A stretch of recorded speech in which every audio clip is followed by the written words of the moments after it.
សម្រាប់ដែលចុះបញ្ជាឲ្យវាយបុកគ្រប់ចំណុចដែលទៅហ៊ានស្ទៀនពៀនថៃបាញ់មកលើកម្ពុជាក្រោយកម្ពុជាអត់ធ្មត់ជា24ម៉ោង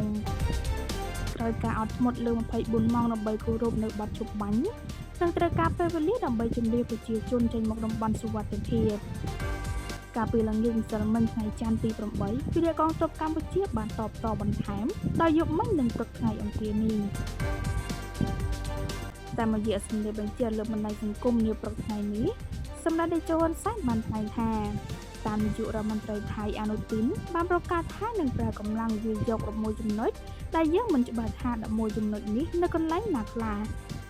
ដើម្បីងាយស្រួលកុំឲ្យលំបាករកកន្លែងកងកម្លាំងប្រដាប់អាវុធគ្រប់ប្រភេទរបស់យើងត្រូវវាយគ្រប់ចំណុចដែលខ្មាំងវាយចូលសម្រាប់តេជោមានប្រសាសន៍ថាយើងការពារទឹកដីយើងដែលមានលានដ្ឋានរឹងមាំជាមួយអាវុធគ្រប់ប្រភេទអាសត្រូវឈ្លានពានត្រូវចល័តវាយចូលទីតាំងយើងពួកគេមិនអាចទូលានដ្ឋានមកបានទេហើយក្បាលពួកគេក៏មិនមែនប៉ាន់ដែកដែរស្ថានភាពនេះផ្ដល់ប្រៀបឲ្យយើងអាចអនុវត្តយុទ្ធវិធីគំទេចកម្លាំងរស់របស់សត្រូវតាមរយៈការចាត់តាំងទប់ទល់សម្ដេចតេជោបញ្ជាក់ថាសម្រាប់មេទ័ពថៃបានប្រកាសថាដើម្បីសន្តិសុខប្រជាជនថៃត្រូវបំផ្លាញសមត្ថភាពកម្លាំងការពារជាតិរបស់កម្ពុជាសម្រាប់រយៈពេលវែង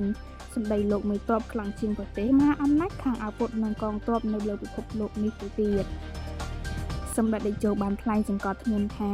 យើងពិតជាមិនអង្គុយអោបដៃឲ្យអស់លោកបំផ្លាញតាមចិត្តចង់របស់អត់លោកទេចុងក្រោយខ្ញុំកំពុងតាមមើលមនុស្សមួយចំនួនដែលការពីកម្ពុជាតបតដើម្បីការពារខ្លួនការពីខែកក្កដាពួកគេបានចោទយើងថាលំមសង្គ្រាមពេលយើងអត់ធ្មត់គោរពបទជប់បាញ់និងដោះស្រាយដោយសន្តិវិធីគេចោទយើងថាខ្លាចថៃមិនហ៊ានវាយបោះឬកាត់ដីឲ្យថៃដើម្បីដោះដូរយកសន្តិភាព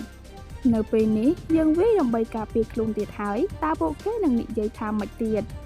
កម្ពុជាត្រូវការសន្តិភាពតែកម្ពុជាបង្ខំចិត្តវាយតបតដើម្បីការពារទឹកដីយើង